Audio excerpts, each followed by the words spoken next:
হানজালার গোসল হয়েছিল তৃতীয় আসমানে জমজমের পানিতে। হযরত হানজালা রাদিয়াল্লাহু তাআলা আনহু তিনি সদ্য বিবাহ করেছেন।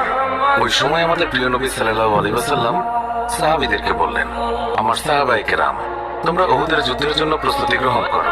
রাসূলুল্লাহ সাল্লাল্লাহু আলাইহি ওয়াসাল্লাম হযরত হানজালা রাদিয়াল্লাহু তাআলা আনহুকে বললেন, হানজালা, তোমাকে যুদ্ধে যেতে হবে না। তখন হানজালা রাদিয়াল্লাহু তাআলা আনহু বললেন, ইয়া রাসূলুল্লাহ, আপনি যুদ্ধে যাবেন, কাফেরদের সঙ্গে যুদ্ধ করবেন, আর আমি সেখানে না গিয়ে স্ত্রীর সঙ্গে আমোদ প্রমোদ করবো?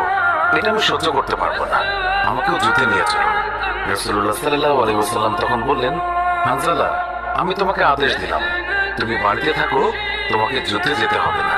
হানজালা তখন নবীর আদেশ শুনে কাঁদতে কাঁদতে বাড়ি চলে গেল। আমাদের প্রিয় নবী সাল্লাল্লাহু আলাইহি ওয়াসাল্লাম সাহাবীদেরকে নিয়ে যুদ্ধে চলে গেছেন।